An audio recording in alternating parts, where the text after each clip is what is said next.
Dia yang bahkan tidak mempertahankan putranya sendiri, melainkan telah menyerahkannya untuk menggantikan kita.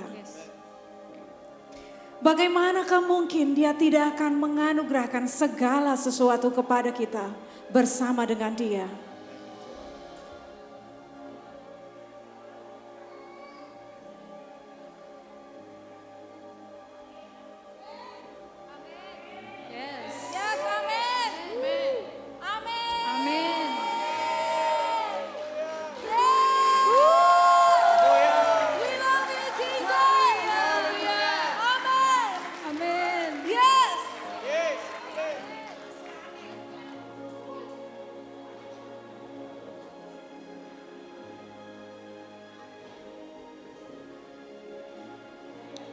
Boleh tunjuk kiri kanan, katakan Tuhan mengasihimu. Tuhan mengasihimu. Yes.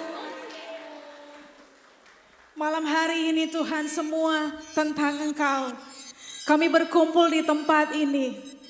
Kami mengingat kembali perjalanan salib yang Engkau lakukan. Demi kami semua. Kami ada di pikiran-Mu ya Tuhan. Dan Engkau menyelesaikan itu. Demi aku, demi keluargaku, demi masa depanku, demi pemulihanku, demi kesembuhan, demi pertolongan untuk setiap hari, demi untuk semua hikmat yang aku perlukan. Kami malam hari ini mendeklarasikan bahwa kami berdiri sebagai umat pilihan-Mu, menyatakan kasih-Mu. Kami mengatakan sama-sama, tidak terukur kasih dan kuasa-Mu Tuhan. Hari ini, malam hari ini, kami bersiap untuk memberikan seluruh perhatian kami di dalam nama Yesus. Kami merasakan jamahan Tuhan. Sama-sama.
pujianmu buat Tuhan.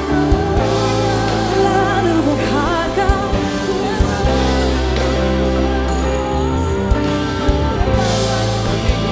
Sungguh berharga.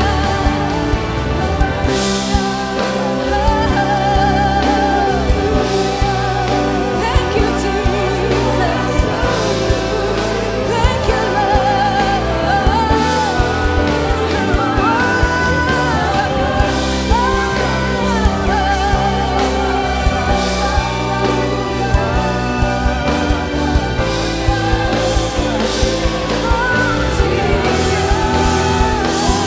menyanyikan pujian kami bagi Yesus. Sembah kami bagi Yesus.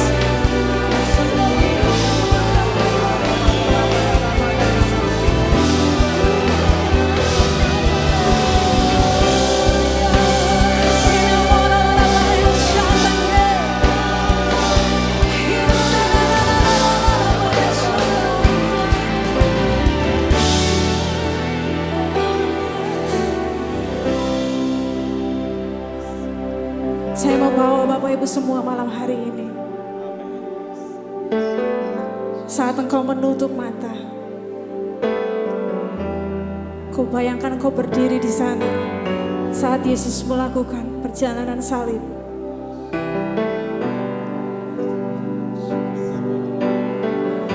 Dan ada kuasa di balik pengorbanan Yesus Kristus yang kudus.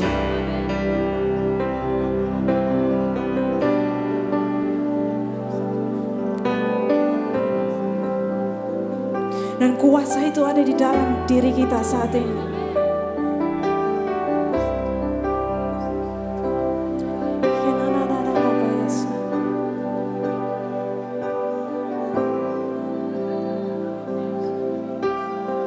Salib Kristus, pengorbanan Yesus membangkitkanmu, menyembuhkanmu.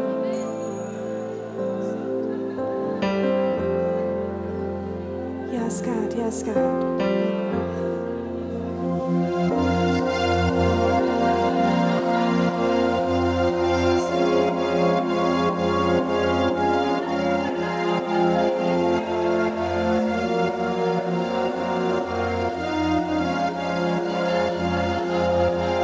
Kira pasir.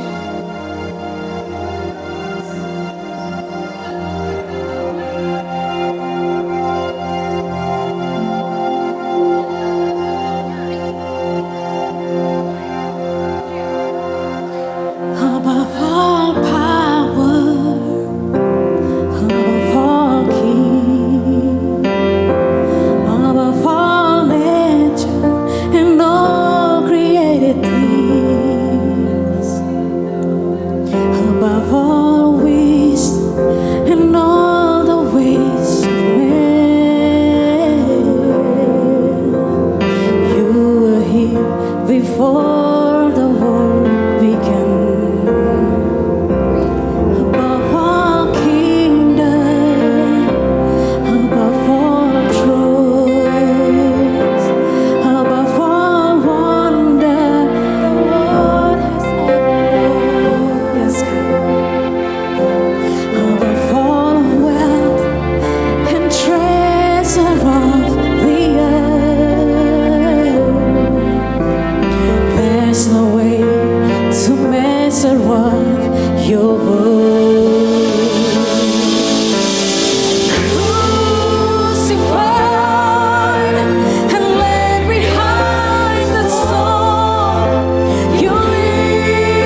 You took the fall and you thought of me above all.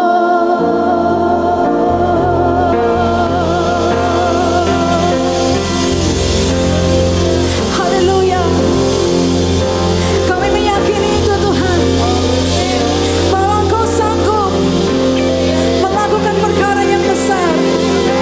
Doa kami ya Tuhan, supaya kami terus setiap hari menyelaraskan pikiran kami, motivasi kami dengan kebenaran firman Tuhan, supaya apa yang menjadi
menjadi cukup. Segala yang kami perlukan adalah Yesus saja. Kau sangat dihormati, Kau sangat ditinggikan di sini Tuhan. Kami mencintai Engkau, kami memuliakan Engkau. Kau adalah pusat segala sesuatu dalam hidup kami. Terima kasih buat hadirat-Mu. Engkau ada di sini. Kau menjamah kami tanpa kecuali. Seperti seorang Bapa yang baik, Engkau mengajari kami. Kau menyentuh bagian terdalam dari hidup kami. Engkau memenuhi semua kebutuhan kami. Dalam nama Yesus kami siap mendengar dan melakukan sabda-Mu. Semua yang diberkati berkata amin. Kasih tepuk tangan yang meriah. Haleluya. Terima kasih buat worship team. Saudara mengalami hadirat Tuhan. Saya merasakan aliran-aliran kesembuhan selagi saya duduk di situ. Saya merasakan Tuhan menjamah banyak di antara kita yang sakit malam ini. Bahkan ada orang yang bahkan duduk di sini tanpa memikirkan Tuhan. Tapi Tuhan menyentuhnya malam ini. Saudara terbuka untuk pekerjaan Tuhan. Tuhan sangat baik, amat sangat baik sekali. Ya. Jadi saya memutuskan untuk menyampaikan ini 2 minggu yang lalu tentang kesembuhan. Zaman dulu orang percaya bahwa Yesus menyembuhkan semua penyakit, tapi tidak percaya Yesus mengampuni dosa. Zamannya Tuhan Yesus di bumi. Zaman sekarang kita percaya Yesus mengampuni semua dosa, tapi tidak percaya Yesus menyembuhkan semua penyakit. Tapi dalam Mazmur 103 ayat 3 dikatakan, pujilah Tuhan hai jiwaku, Ia yang mengampuni segala kesalahanmu dan menyembuhkan segala penyakitmu. Garis bawahi kata segala. Ia mengampuni segala dosa, sama benar, sama baik dengan Ia mengampuni, menyembuhkan segala penyakit. Di depan sini masih ada tempat duduk.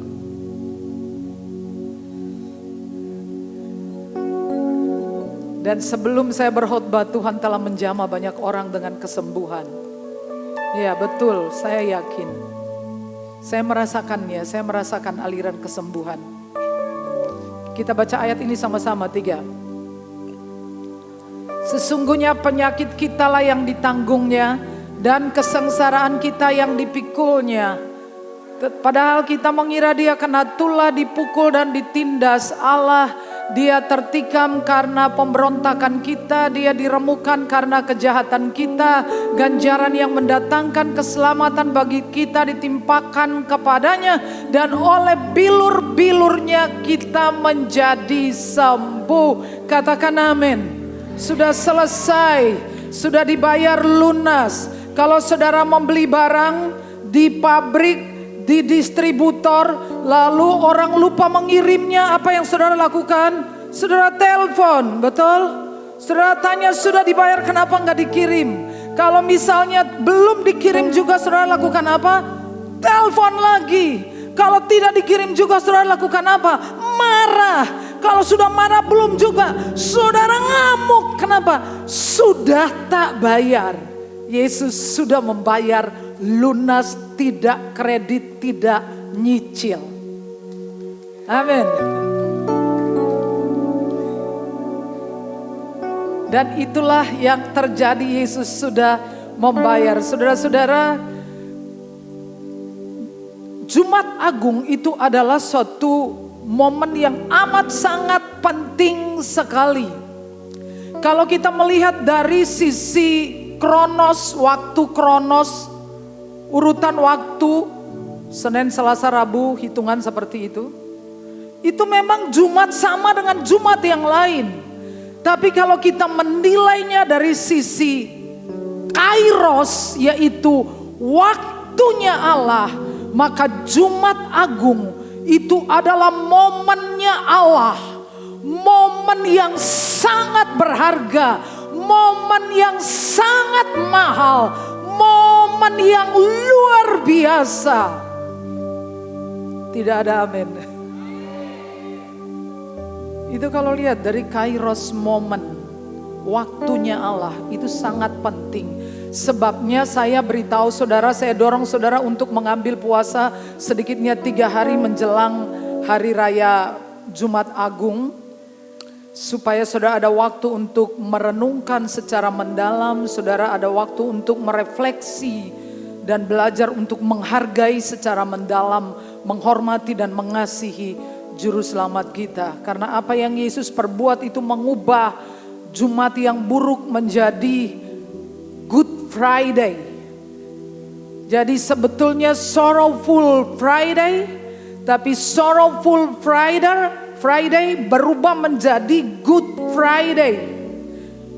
Jumat itu adalah Jumat yang mengerikan, yang menyedihkan. Yesus mengambil Jumat yang mengerikan itu dan menggantikan kepada kita Jumat yang sangat baik.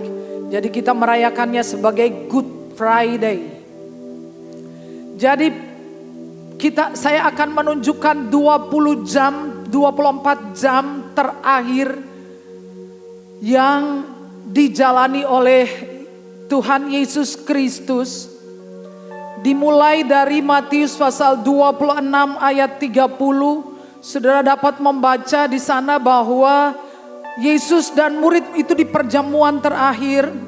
Perjamuan terakhir Yesus dan murid-muridnya makan Paskah. Lalu ada catatan di ayat 30 pasal 26, mereka menyanyikan pujian bersama-sama. Di situ satu-satunya ayat saudara temukan Yesus menyanyi. Kalau Yesus menangis ada beberapa kali, tapi Yesus menyanyi cuma di situ.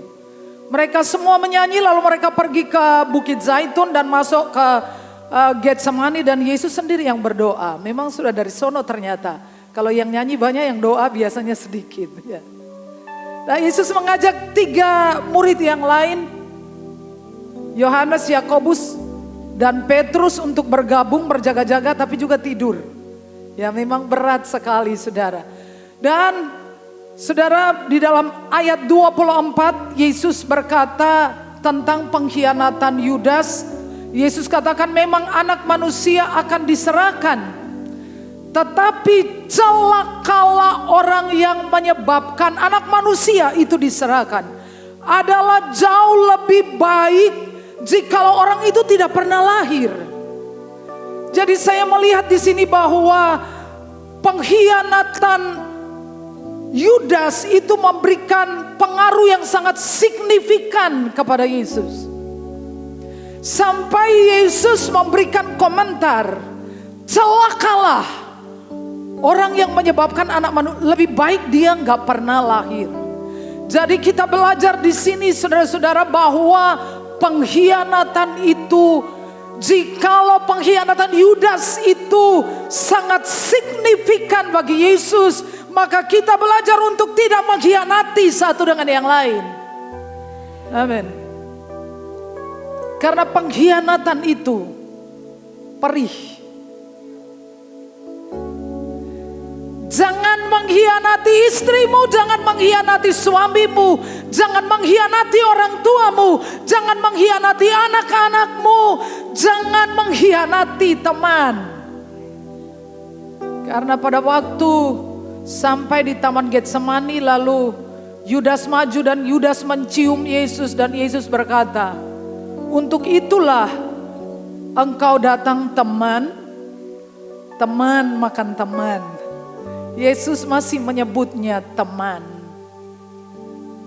Tapi sekali lagi jikalau pengkhianatan Yudas berarti sangat signifikan, saudara harus tahu pengkhianatan itu sangat menyakitkan juga bagi kita. Bilang sebelahnya jangan mengkhianati satu dengan yang lain.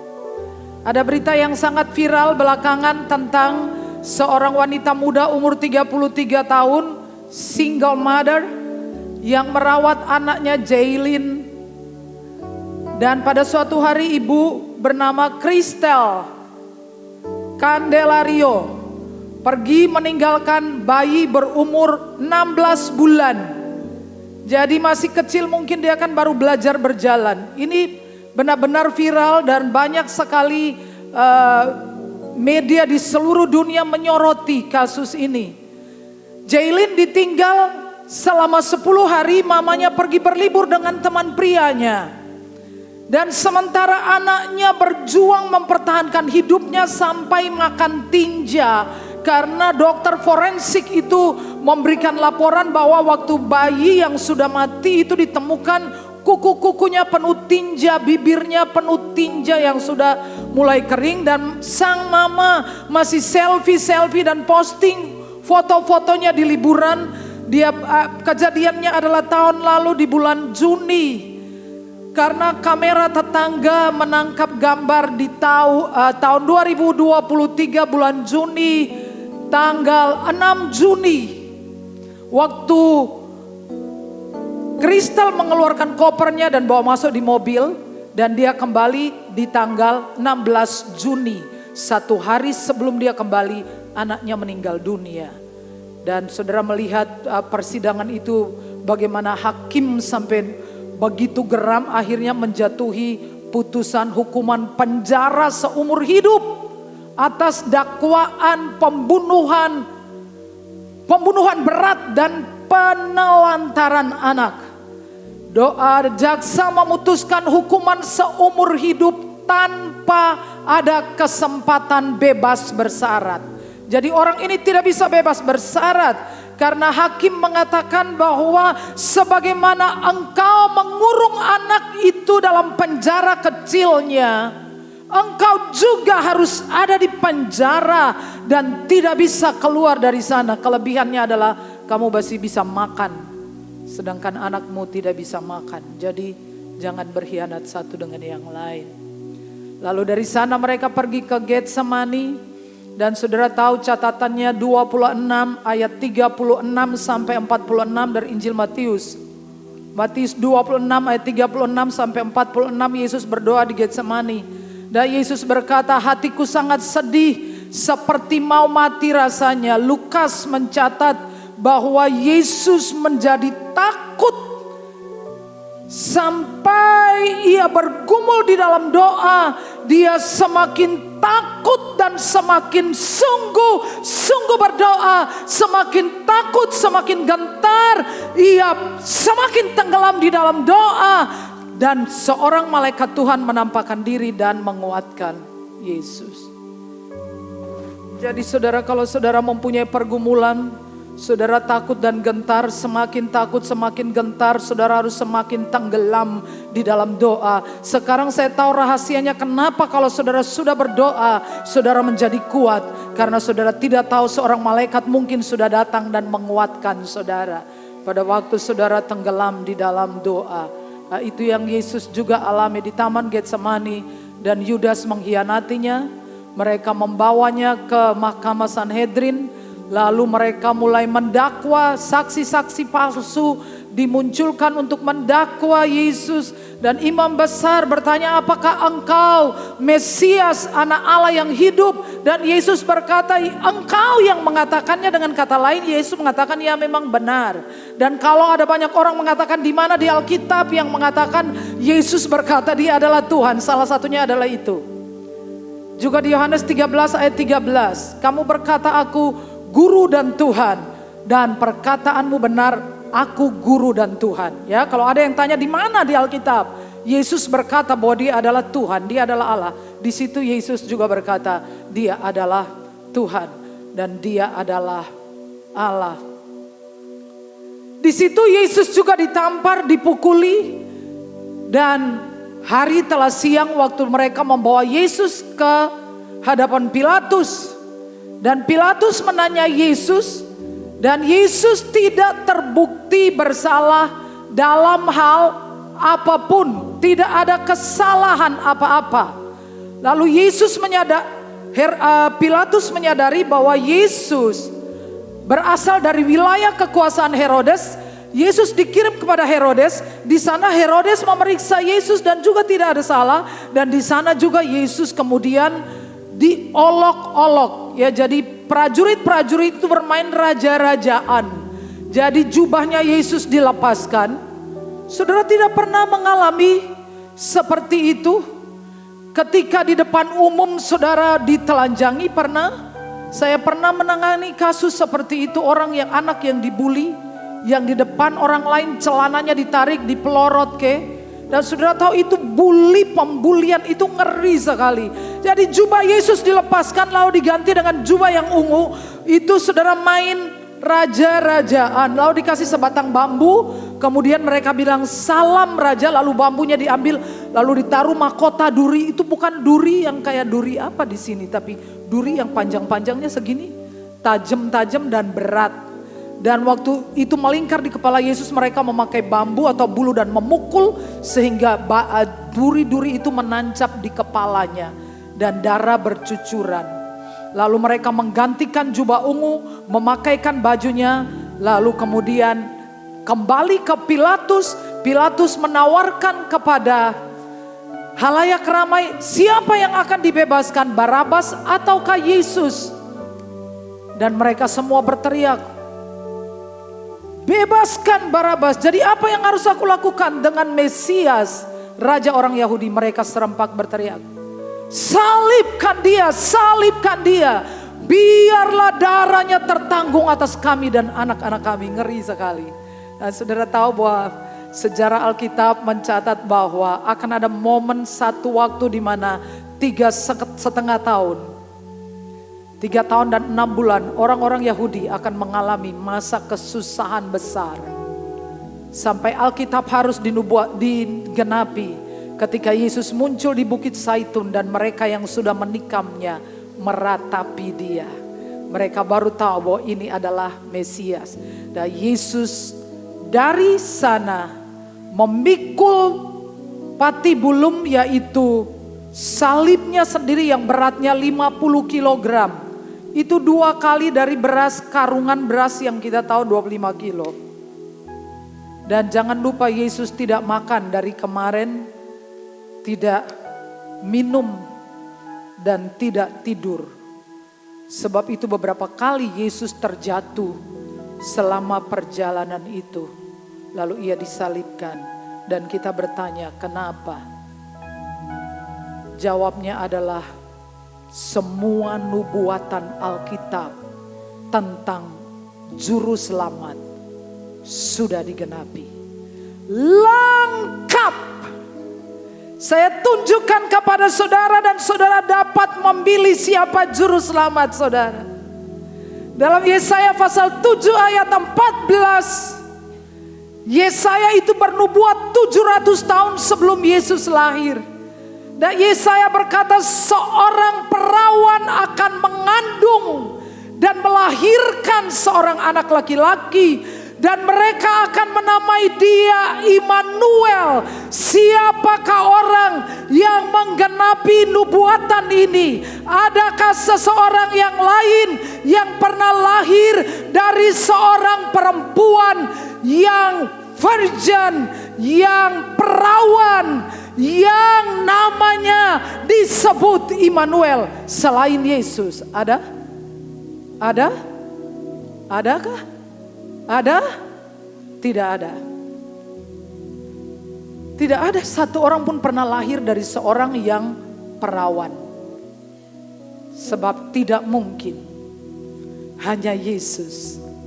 Dalam Mika 5 ayat pertama tempat kelahirannya dinubuatkan. Maka engkau hai Bethlehem Efrata, engkau yang terkecil dari semua penduduk Yehuda, daripadamu akan bangkit seorang yang akan memerintah umat Israel. Yang permulaannya sudah sejak dari dulu kala. Siapa itu? Yesus lahir di Bethlehem, di tanah Yudea. Dan di dalam konteks Yesaya pasal 53, saudara dapat membaca, kita baca sama-sama, 1, 2, 3. Tetapi Tuhan berkehendak meremukan dia dan dengan kesakitan apabila ia menyerahkan dirinya sebagai korban penebus salah, ia akan melihat keturunannya, umurnya akan lanjut dan kehendak Tuhan akan terlaksana.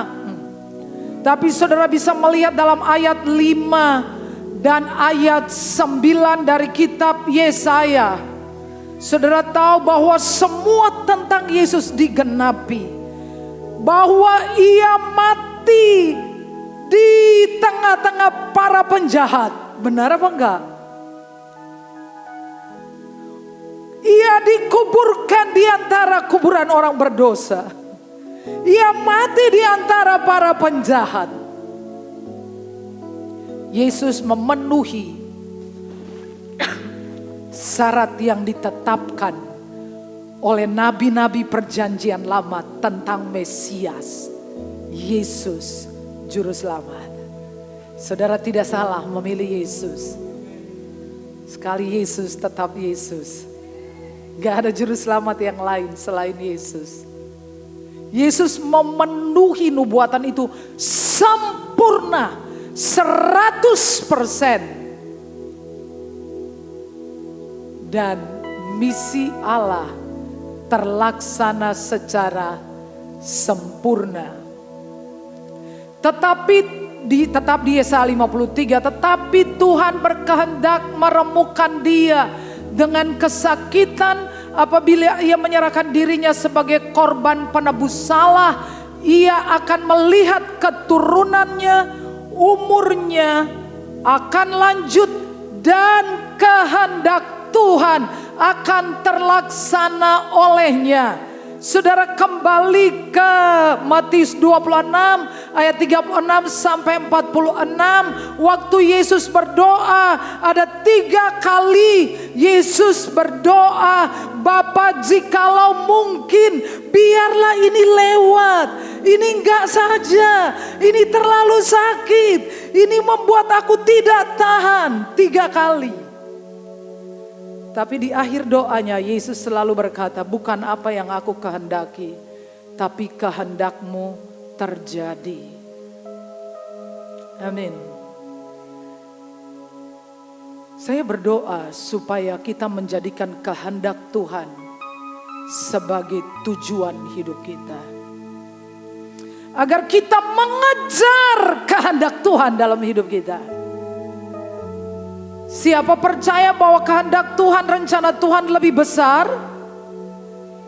Sudah yakin ya? Lebih baik, terbaik, terbesar. Saya pergi ikut doa puasa Esther. Kami ada 23 pendeta. Dan setelah itu seseorang menelpon saya, Bu Sarah ada pergumulan apa? Sampai pergi doa Esther. Saya bilang gak ada. Saya hanya ingin kehendaknya yang sempurna terjadi. Sebab kalau itu terjadi, seseorang mengatakan, jikalau seseorang berada pada pusat kehendak Allah, suaranya akan menjadi suara Tuhan, tangannya akan menjadi tangan Tuhan, rumahnya menjadi rumah Tuhan. Kalau orang itu berada pada pusat kehendak Allah, dan itu tidak ada yang lebih baik daripada mengejar kehendak Allah dalam hidup kita. Dan walaupun sakit, akhirnya Yesus memilih, biarlah kehendakmu yang terjadi. Saudara, kalau sesuatu tidak terjadi seperti yang saudara harapkan, jangan marah dan berperang dengan Tuhan. Kalau saudara tahu bahwa Tuhan punya yang terbaik. Kalau benar Tuhan punya rencana lebih baik dari saya, untuk apa saya mengajukan proposal saya? Saya tidak mau. Kami ada sesi untuk saling mendoakan apa yang ingin didoakan. Ketika saya memikirkan sesuatu yang saya inginkan, tapi waktu saya mau mengucapkannya, hati saya jadi tawar. Enggak, saya pengen yang punya Tuhan saja. Karena yang punya Tuhan itu terbaik. Tolong saya untuk bisa surrender saja. Supaya bisa berserah saja. Karena kalau kehendaknya yang sempurna terjadi, itu pasti yang sangat terbaik dalam hidup kita.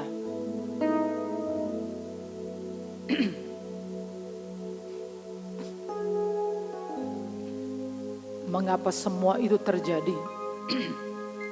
Karena di salib kita melihat orang berdosa diampuni dan dibenarkan. Dalam ayatnya yang ke-11 kita baca sama-sama 3. Sesudah kesusahan jiwanya, ia akan melihat terang dan menjadi puas. Dan hambaku itu sebagai orang yang benar akan membenarkan banyak orang oleh hikmatnya, dan kejahatan mereka dia pikul. Saudara kebayang gak 700 tahun sebelum Yesus lahir, Yesaya menulis ini sangat persis.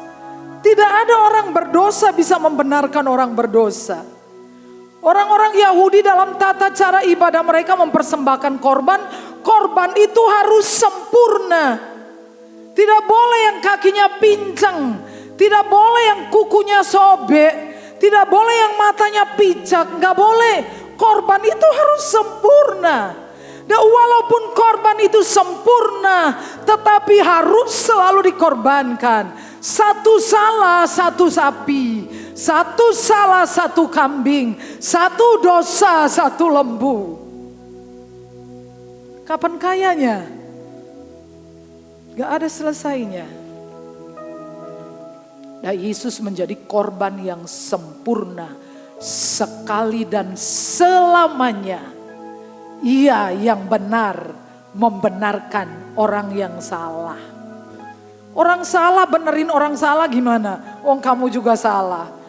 Karena dia benar, ia membenarkan banyak orang karena hikmatnya. Saudara dan saya sudah dibenarkan. Amin. Amin. Luar biasa. Yang ketiga. Saudara pernah bertanya kenapa Yesus mati? Enggak mati serangan jantung aja. Saya pernah ajak orang pergi ke dokter jantung. Itu dokter jantung yang bagus sekali.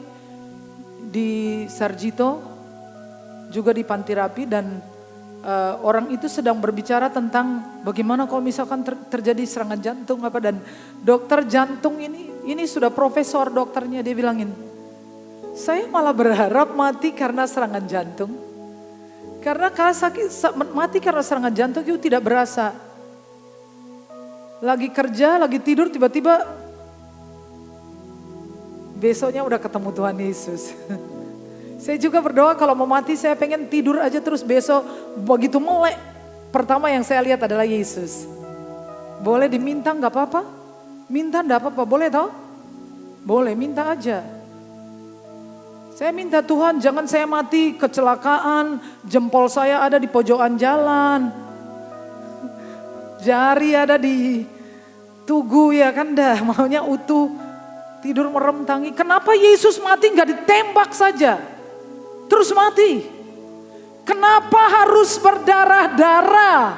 Sebab Alkitab sudah menetapkan bahwa ayat 4 dan 5. Ayat 5 dia tertikam karena pemberontakan kita.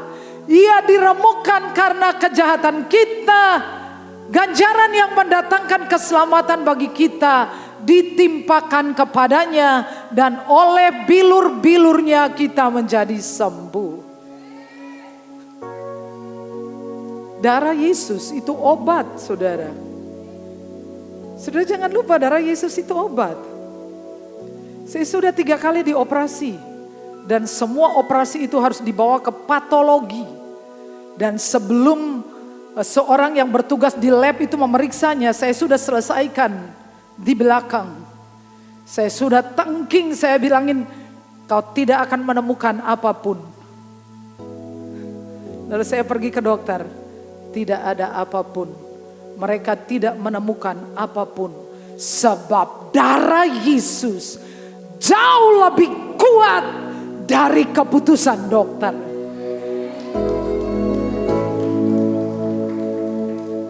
Amin. Amin. Saya tiba-tiba mengingat sebuah kisah tentang, saya tidak tahu mereka ada di sini apa mereka kebaktian pagi ya. Tapi saya kalau lihat anak mereka yang nomor 2 itu saya ingat peristiwa itu. Karena ibunya mengandung dan dokter mengatakan bahwa ada virus rubella, jadi beberapa kali keguguran. Terus dia didoakan hamil.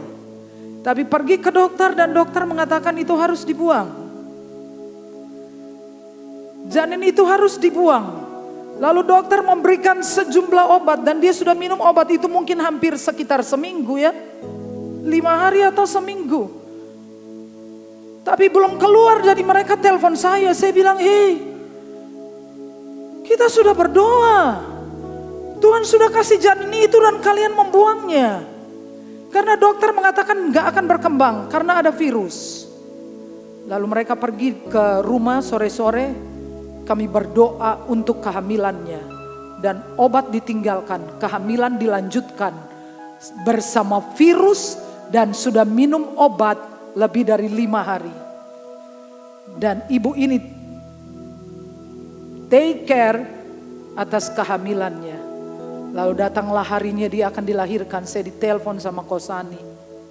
Tante, sudah lahir, saya tahan nafas. Saya bilang, lengkap enggak? Ini bayi besar dengan virus. Dan bayi ini sudah diobati mau seminggu untuk dikeluarkan. Sudah lahir tante, saya bilang lengkap apa enggak? Anak itu lengkap, ganteng lagi udah besar. Darah Yesus lebih kuat. Darah Yesus lebih kuat. 1 Korintus pasal 15 ayat 10, Rasul Paulus berkata, oleh kasih karunia aku ada sebagaimana aku ada. Dan kasih karunia itu tidak pernah aku sia-siakan. Bahkan oleh kasih karunia aku sudah kerja lebih keras dari orang lain. Saudara tahu? Kalau orang itu gak sehat, gak mungkin dia bisa kerja lebih keras. Come on. Amin. Kasih karunia membuat saudara lebih kuat. Lebih produktif. Kasih karunia menjadikan saudara seorang pejuang. Bukan pecundang. Say yes. Oleh kasih karunia itu aku sudah kerja lebih keras. Kata Rasul Paulus. Dan bahkan ketika dia dalam keadaan cacat. Dia bekerja lebih keras. Karena apa? Kasih karunia. Dan darah Yesus yang menetes dari salib itu kasih karunia untuk kita. Paulus mengatakan tidak akan kubiarkan sia-sia. Dan saudara tahu bagaimana cara saya menangani sakit penyakit. Saya bilang tidak akan kubiarkan darah Yesus satu tetes pun jatuh di tanah. No way. Dia harus jatuh di badan saya. Dia harus jatuh di jiwa saya. Di tubuh saya. Saya membayangkan saya berdiri di salibnya dan saya katakan tidak boleh, tidak kuizinkan satu tetes pun jatuh di tanah. Harus jatuh di badan saya, di hidup saya. Pada waktu Yesus pergi ke bait Allah, orang-orang berjualan di bait Allah.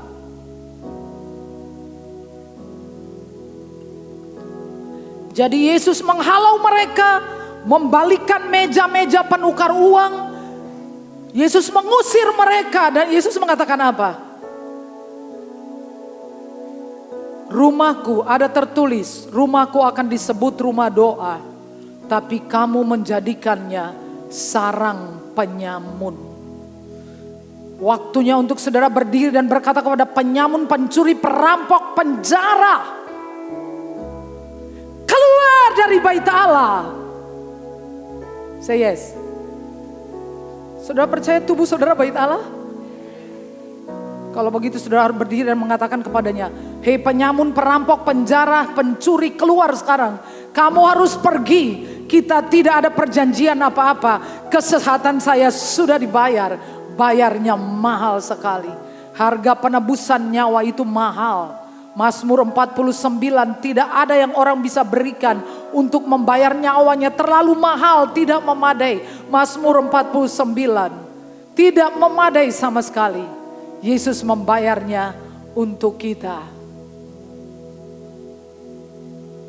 Saya mau berdoa untuk saudara.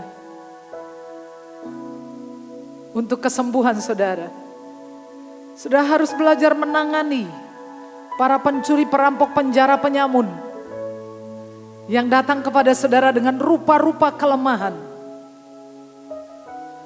Saya suka suruh mereka pergi. Jam 3 saudara tahu hujan mulai turun, jam 3 tadi. Hujan sudah mulai turun. Dan saya berkata kepada hujan, kamu tahu enggak, kami akan merayakan Yesus malam ini. Kami akan merayakan Yesus, jadi aku melarang kalian untuk turun sore ini. Dalam nama Yesus, hei hujan, kau tahu kami akan merayakan Yesus malam ini. Kau pergi turun di tempat lain. Seluruh Klaten jangan hujan. Saya tunggu dan kita bisa merayakan Yesus malam hari ini. Sekarang saudara, bagian saudara berdiri dan bilang kepada setan-setan penyakit yang merampoki kesehatan saudara. Saya tahu banyak di antara saudara menderita penyakit yang tidak membahayakan namun menjengkelkan. Saudara sudah menelan banyak obat-obat, sudah jadi makanan. Hentikan saudara. Waktu orang-orang pergi doa Ester, ada teman saya yang baru keluar rumah sakit, masih minum obat. Dia habis mondok. Dan istrinya mengatakan, Pak, apa ya kuat? Dia jawab, kalau mati ya wes. Ada yang minum obat 4 obat sehari. Tapi dia pergi ikut doa Ester. Saya liatin, waduh mukanya udah pucat ya. Saya rada yang kan saya pingsan terus piye. Lolos saudara. Kok mati. Hari kedua saudara, kami dapat kabar Pak Sri Yermianto masuk rumah sakit ICU. Dan saya lihat di gambar yang di-sharekan Pak Sri memakai oksigen yang ada perempulannya itu. Dan tekanan darahnya 40. Saudara, saya sudah ngurus banyak orang di ICU dan saya tahu gejala-gejala orang mau pass away. Tapi itu baru hari kedua, jadi saya keluar dari ruangan doa dan saya bilang, Tuhan pokok men, ora mati. Sebab kalau terjadi apa-apa dengan Pak Sri, saya pasti akan berhenti puasa. Karena saya pasti pulang. Kenapa? Karena ini komitmen saya. Kalau jemaat meninggal saya harus menguburkan. Karena dia punya banyak guru tapi punya mama satu saja. Saya adalah ibu baginya. Lagi pula orang mati cukup sekali, enggak 2 kali.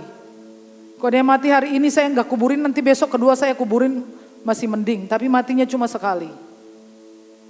Apalagi kalau itu orang-orang susah. Harus pendeta. Karena hati Tuhan melekat dengan orang-orang kecil dan orang-orang susah. Kayak Yesus bilang, kalau kamu tidak melakukan sesuatu kepada orang yang susah ini, kamu tidak pernah melakukannya untuk aku. Apakah Tuhan tidak peduli dengan orang-orang yang besar, yang hebat, yang sukses? Tentu saja. Tapi Bapak Ibu punya anak itu macam-macam, bukan macam-macam apa, maksud saya adalah ada yang mudah sekali, yang pintar kerja sekali, ada ya. Yang itu diucul nilai langsung bisa jadi, ada ya, pintar kerja dia ya. Tapi ada yang mungkin di antara yang lain itu ada satu yang susah sekali, tatanane angel. Bapak wes ente ke duit ya urung iso dadi. Apa tuh Bapak Ibu kemudian ditinggal ke? Enggak toh? Wow, dia habiskan uang sangat banyak untuk pernak ke anak yang satu ini. Ada enggak sih? Enggak usah ngaku aja, cuman saya tahu gitu loh. Enggak usah ngaku, saya mah tahu. Sampai anak-anak yang lain bilang, mama ini bela-belain, beda-bedain. Bukan bela-belain, bukan beda-bedain. Tapi kan ini anak toh. Kudu ditulungi, dipernaken, ente-ente ke duit yo masih. Sama orang tua nanti ngomong tua mati kan anak ini jadi apa gitu kan ya. Bapa di surga sangat care kepada anak-anaknya. Bahkan yang paling susah diatur. Dia mencintai kita sangat banyak. Puji Tuhan, puji Tuhan, puji Tuhan. Saya mau berdoa untuk orang-orang sakit. Bukan sakit parah, tapi sakit menahun. Yang hidup saudara disangga dengan obat terus. Saudara berdiri dan mengatakan kepada penyamun, pencuri, perampok, keluar dari bait Allah. Saudara yakin tubuh saudara ada bait Allah? Bukan sarang penyamun. Tubuhku adalah bait Allah, rumah doa, bukan rumah sakit. Bilang kepada setan, mari luangkan waktu.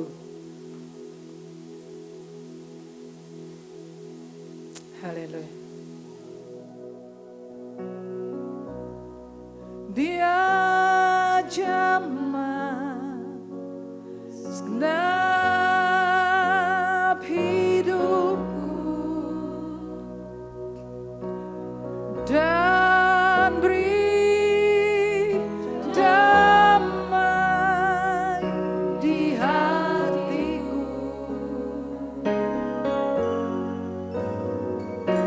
Semua berubah dan aku tahu Yesus jamah ku jadi baru. Oh dia jamah,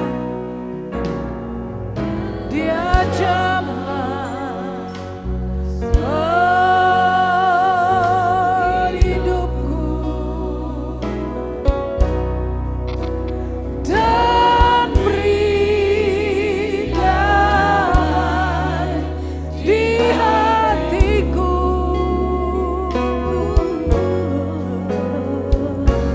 Semua berubah dan aku tahu Yesus jamah ku jadi baru. Sekali lagi dari hati saudara, Yesus jamah saudara. Dia jamah segenap hidupku. Amin. Dan beri damai di hatiku.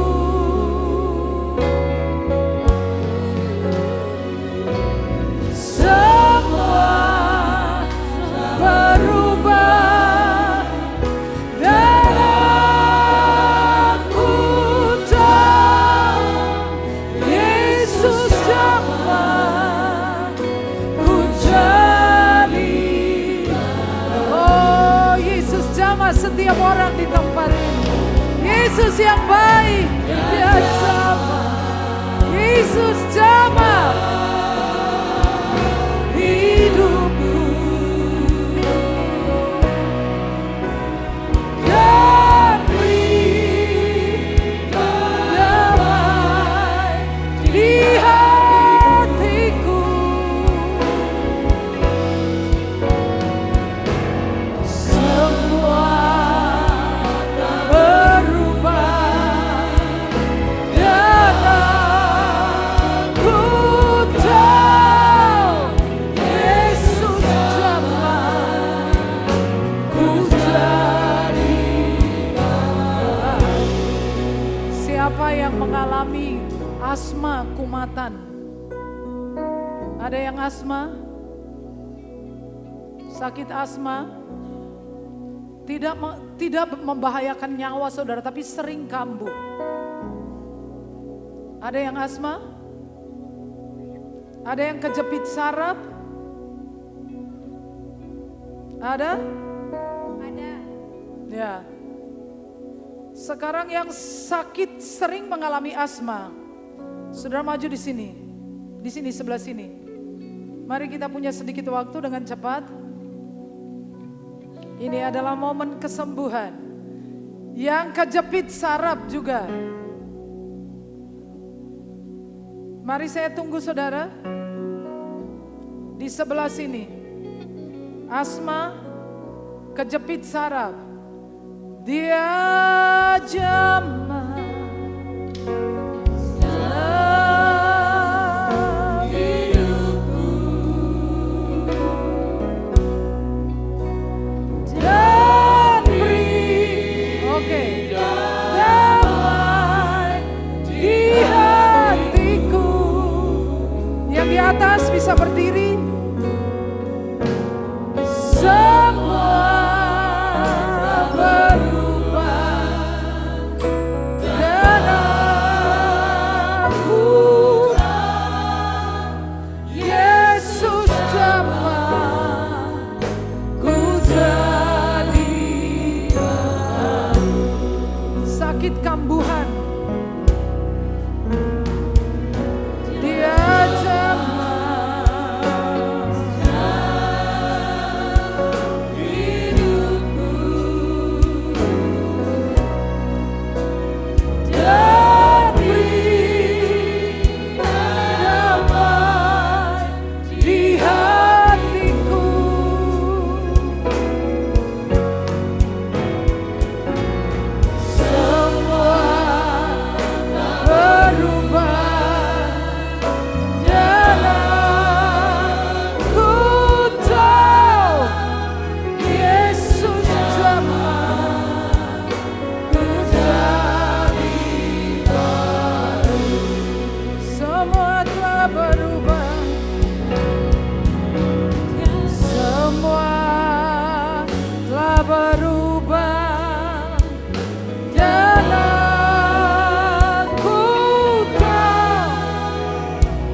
apapun penyakit yang tidak saya sebutkan. Saudara ada penyakit, saya minta jemaat Tuhan berdiri. Mari kita berdoa bersama-sama. Dalam nama Yesus. Dalam nama Yesus.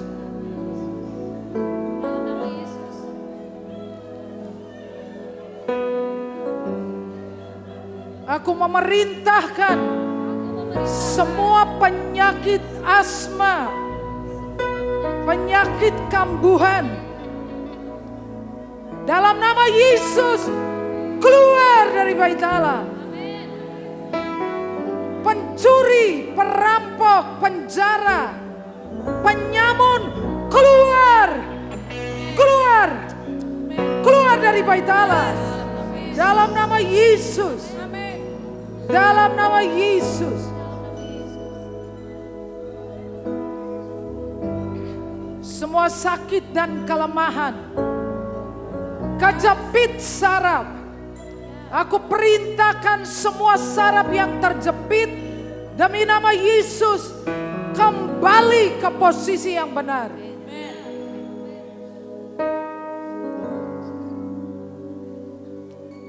Dalam nama Yesus, semua tumor, semua kanker, batu ginjal, batu empedu, penyumbatan prostat, penyumbatan pembuluh darah, pembuluh jantung, pembuluh di otak.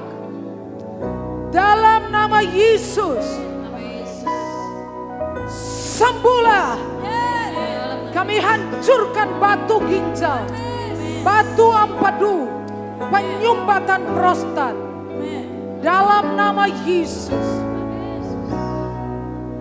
Kami berdiri dan berdoa untuk anak kami Yuki, untuk tumor di matanya. Dalam nama Yesus, mujizat untuk Yuki, untuk Lina putri dari almarhum Bapak Pendeta Mika Suharsono yang sedang di kemoterapi, untuk Ibu Yuni Setiawati dalam perawatannya, untuk Ibu Tea, Pak Sri Yermianto, untuk Bapak Andi Hartono, Bapak Ari Raharjo. Dalam nama Yesus, sembuh. Darah tinggi, darah rendah, asam urat, asam lambung, kolesterol tinggi, gula darah tinggi, dalam nama Yesus jadilah sembuh, jadilah pulih. Dalam nama Yesus, dalam nama Yesus.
Mari berdoa. Bapa, kami mengucap syukur bahwa tubuh dan darah Yesus tidak pernah hilang kuasanya. Setiap kami yang menerima tubuh dan darah-Mu, kami semua disembuhkan, dipulihkan, dikuatkan, dimenangkan di dalam nama Yesus.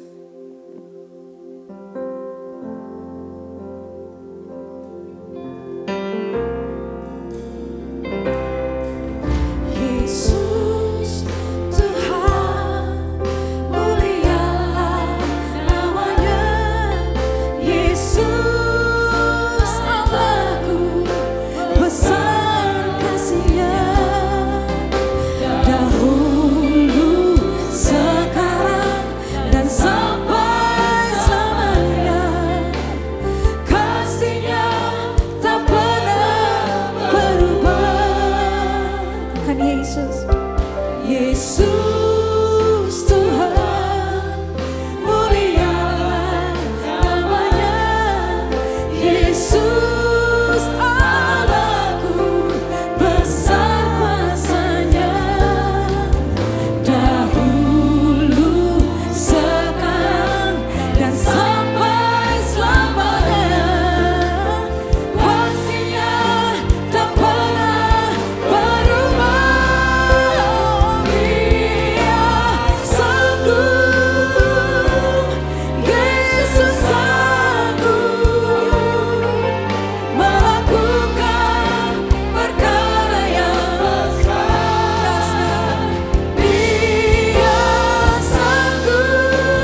angkat roti dengan tangan kanan saudara.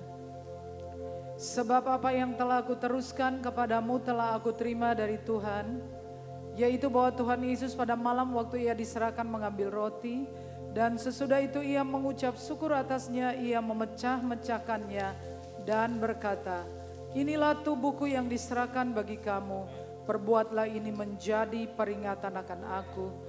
Dalam persekutuan dengan tubuh Yesus Kristus, makanlah dalam nama Yesus.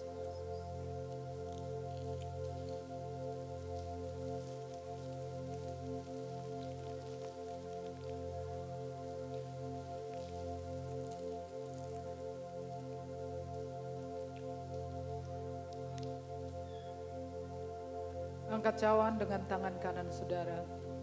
Demikian juga ia mengambil cawan sesudah makan lalu berkata, cawan ini adalah perjanjian baru yang dimeteraikan oleh darahku. Perbuatlah ini setiap kali kamu meminumnya menjadi peringatan akan aku.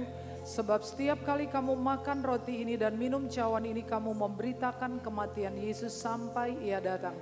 Untuk kesembuhan segala penyakit, untuk kesehatan ilahi, untuk semua berkat yang dijanjikan oleh Tuhan. Minumlah dalam nama Yesus.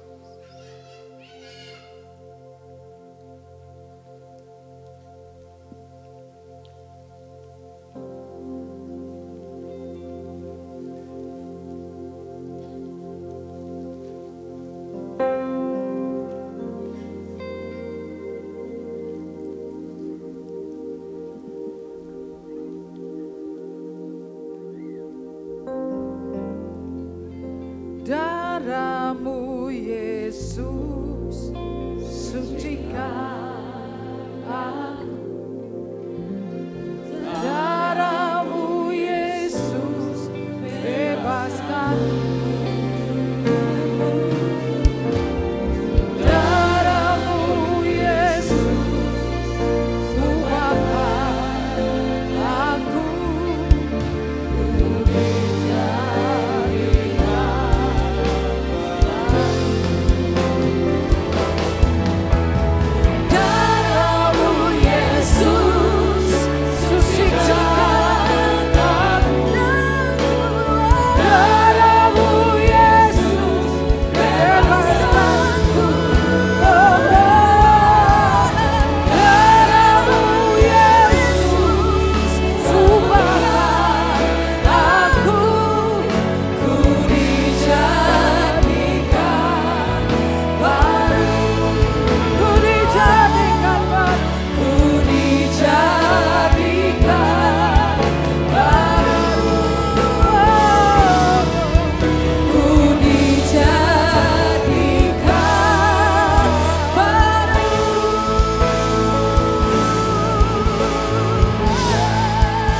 Tepuk tangan yang meriah buat Tuhan Yesus dan silakan duduk.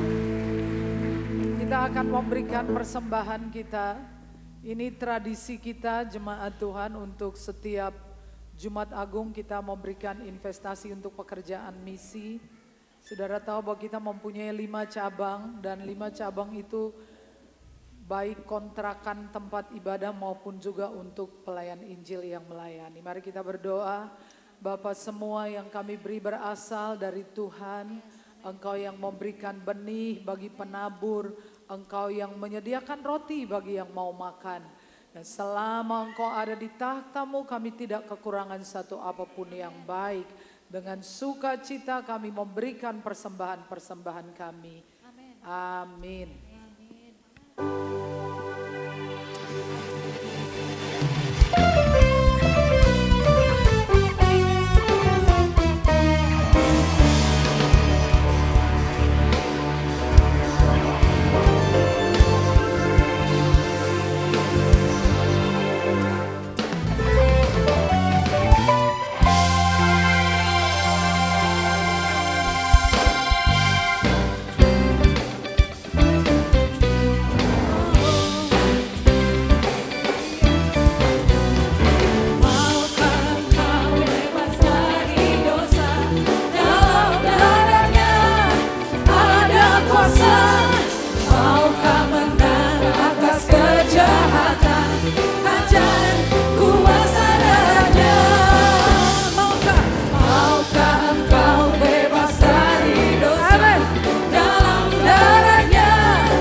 mengucap syukur buat malam yang indah. Ini adalah Kairos momen. Ini adalah waktunya Tuhan, dan kami bersyukur buat jamahan-Mu. Kami bersyukur buat hadirat-Mu yang melimpah-limpah. Kami bersyukur buat kebaikan dan kemurahan-Mu Tuhan. Kami berdoa untuk bangsa dan negara kami, presiden dan wakil presiden, baik yang memerintah sekarang maupun yang akan datang, dalam berkat penyertaan Tuhan. Takut akan Tuhan, setia kepada keadilan dan kebenaran. Kami berdoa untuk TNI dan Polri, Angkatan Darat, Angkatan Laut, Angkatan Udara, agar unity solid mempertahankan kesatuan negara Republik Indonesia. Kami berdoa untuk semua saudara-saudara muslim yang menjalankan ibadah puasa, biar semuanya berjalan dengan damai sejahtera. Kami berdoa untuk setiap jemaat Tuhan, jemaat umat Kristen di seluruh Indonesia, dari berbagai denominasi gereja, para pendeta, para ketua majelis, dan semua pelayan-pelayan Tuhan. Tuhan urapi, Tuhan berkati, biar gereja Tuhan bersatu sehati sepikir untuk amanat agung. Berkati jemaat Filipi, setiap pekerjaan dan usaha yang mereka kerjakan, modal besar, modal kecil, semuanya berhasil. Seperti 5 roti dan 2 ikan selalu tersisa, 12 bakul. Dalam nama Yesus, Tuhan lindungi kami dari kecelakaan, mara bahaya, sakit penyakit sampai maut.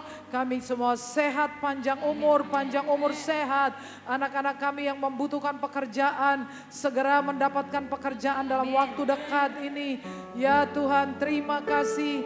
Ini semua doa kami ya Tuhan. Akhirnya jemaat Tuhan pulanglah dengan selamat dan terimalah berkat Tuhan. Tuhan memberkati engkau dan melindungi engkau. Tuhan menyinari engkau dengan wajahnya dan memberi engkau kasih karunia. Tuhan menghadapkan wajahnya kepadamu dan memberi engkau damai sejahtera.